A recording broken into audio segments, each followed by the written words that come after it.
Umat Tuhan yang terkasih dalam Yesus Kristus, Shalom. Jumpa lagi pada malam ini 25 Agustus 2022 dari Pastori 4 Jemaat Koinonia Kupang. Saya menyapa umat Tuhan, salam damai sejahtera. Saya mengajak kita, baiklah kita menyatakan syukur kita kepada Tuhan dan mendengarkan kebenaran firman-Nya. Mari kita berdoa. Tuhan Yesus, kami sungguh membutuhkan firman-Mu di dalam hidup kami. Karena itu datanglah dan memberkati kami sekalian. Dalam nama Yesus Kristus kami berdoa. Amin. Umat Tuhan yang terkasih dalam Yesus Kristus, saya mengajak kita membaca kebenaran firman Allah di dalam Roma pasalnya yang ke-15, ayatnya yang pertama sampai dengan ayatnya yang ke-13. Dan saya akan membaca ayat yang ke-5 dan ayat yang ke-6. Umat Tuhan dapat membacakan ayat-ayat lainnya. Beginilah bunyi firman Allah. Orang yang lemah dan orang yang kuat. Semoga Allah yang adalah sumber ketekunan dan penghiburan mengaruniakan kerukunan kepada kamu sesuai dengan kehendak Kristus Yesus, sehingga dengan satu hati dan satu suara kamu memuliakan Allah dan Bapa Tuhan kita Yesus Kristus. Bapak Ibu, saudara-saudara yang terkasih dalam Yesus Kristus. Kalau kita perhatikan baik-baik kehidupan jemaat mula-mula khususnya yang ada di kota Roma, kita dapat belajar di sana bahwa di awal pertumbuhan gereja, terkhusus di kota Roma saat itu, ternyata saat itu anggota-anggota gereja keturunan Yahudi menolak dengan keras untuk menerima anggota-anggota gereja non-Yahudi untuk bersama-sama dalam satu persekutuan untuk mempermuliakan nama Tuhan. Alasan mereka antara lain adalah alasan primordialisme. Mereka adalah orang-orang Yahudi, sementara yang lain adalah non-Yahudi. Bagi anggota-anggota gereja Yahudi, menganggap bahwa kelompok non-Yahudi sebagai kelompok yang tidak layak untuk mereka bisa hidup bersama dalam satu persekutuan, hidup bersama untuk memuliakan nama Tuhan. Dan Rasul Paulus melihat bahwa ini adalah suatu kondisi yang amat membahayakan. Ini adalah sebuah situasi yang serius yang mesti harus segera diselesaikan karena dia dapat berdampak pada pelayanan gereja Tuhan. Sebab bagaimana mungkin sesama manusia yang adalah sama-sama gambar Allah itu saling menolak, saling tidak menerima satu dengan yang lainnya.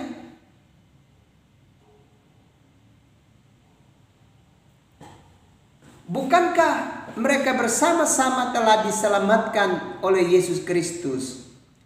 Baik itu anggota-anggota gereja Yahudi yang berlatar belakang Yahudi dan juga non-Yahudi, sama-sama telah diselamatkan oleh Yesus Kristus melalui pengorbanannya yang agung di atas kayu salib.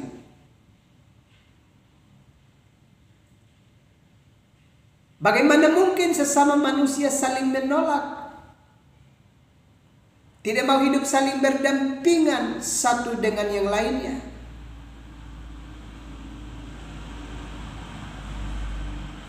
Karena itu melalui Roma pasal 15 ini Rasul Paulus memberi nasihat kepada segenap umat Tuhan bahwa mereka harus ingat bahwa Yesus Kristus sendiri telah menerima mereka semua, telah menguduskan kehidupan mereka sekalian. Yesus sendiri tidak membeda-bedakan kehidupan mereka. Justru Yesus sendiri telah menerima mereka semua dan menyelamatkan mereka sekalian. Bukankah baik orang Yahudi maupun non-Yahudi sama-sama telah diselamatkan oleh Yesus Kristus? Dan karenanya sekarang mereka semua menjadi satu dalam tuntunan Roh Kudus, di dalam sebuah persekutuan di rumah yang baru, persekutuan yang baru yang disebut gereja Tuhan.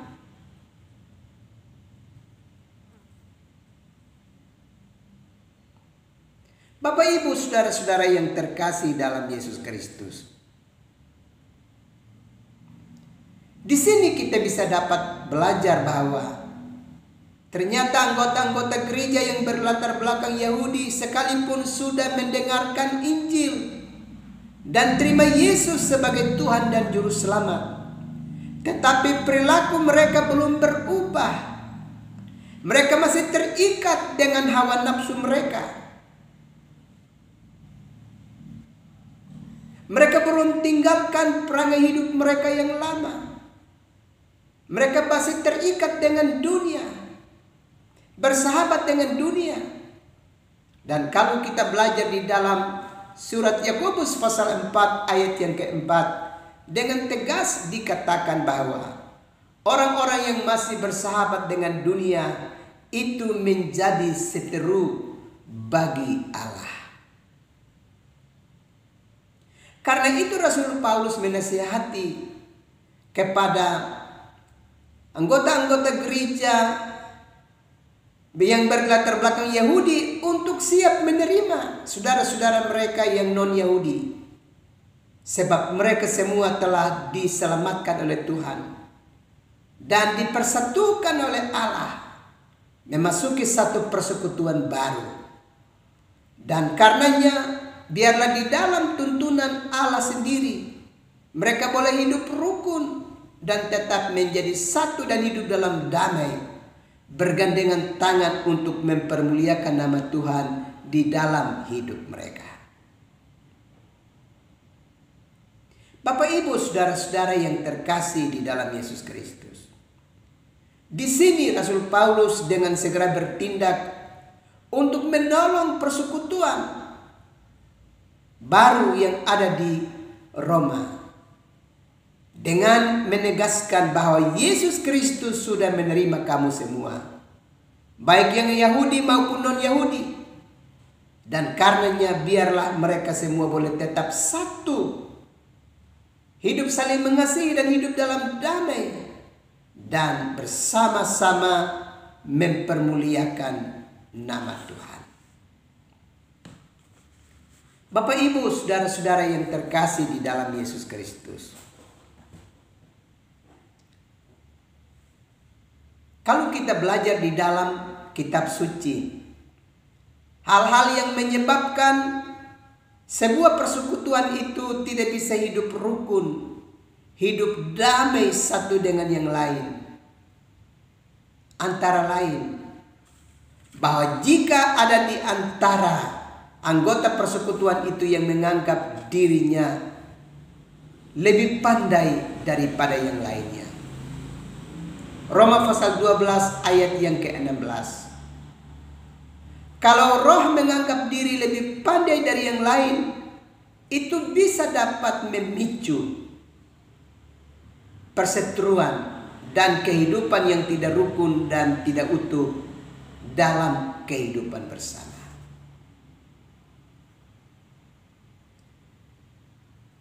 Juga sebuah persekutuan bisa tidak utuh dan tidak rukun jika mereka tidak hidup sehati. Jika mereka terus lakukan tindakan untuk ada di dalam perpecahan satu terhadap yang lainnya. Pertama Korintus pasal 1 ayatnya yang ke-10.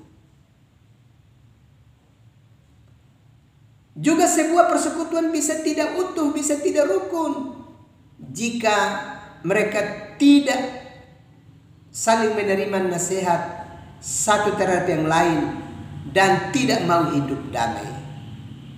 Dalam pertama Korintus pasal 13 ayatnya yang ke-11.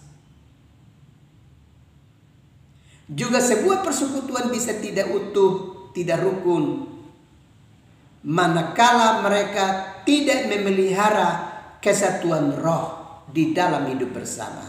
Efesus pasal 4 ayatnya yang ke-3.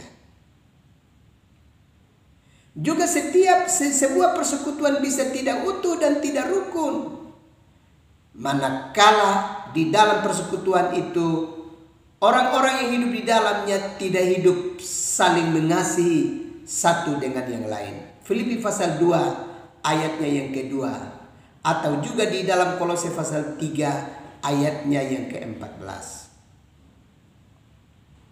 Juga sebuah persekutuan bisa tidak utuh dan tidak rukun manakala anggota-anggota persekutuan itu tidak hidup rendah hati dan saling menyayangi satu dengan yang lainnya. Pertama Petrus pasal 3 ayatnya yang ke-8.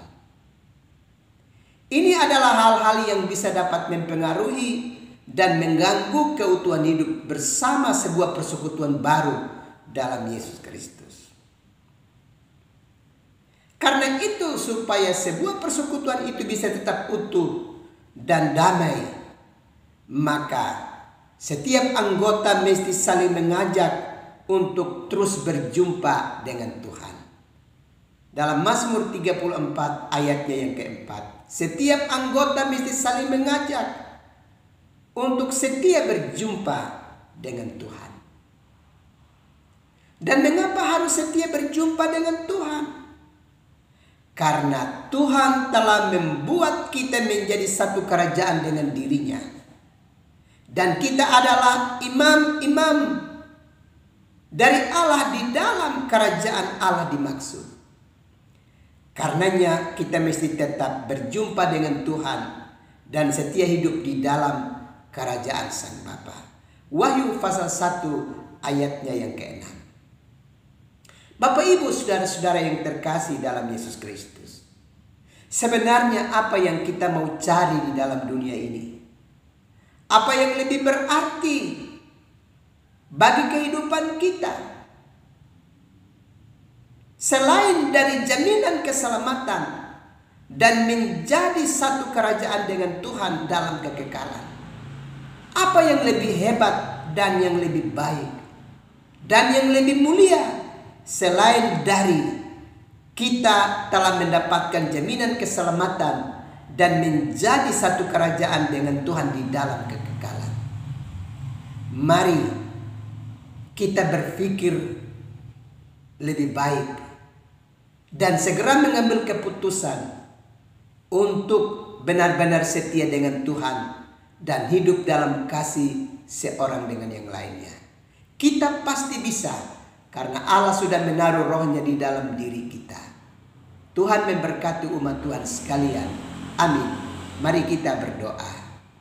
Tuhan Yesus, terima kasih untuk kebenaran firman-Mu yang terus melawat kehidupan kami. Malam ini hamba terus berdoa untuk umat-Mu yang ada dalam penderitaan sakit, baik di dalam rumah tangga mereka maupun di rumah-rumah sakit.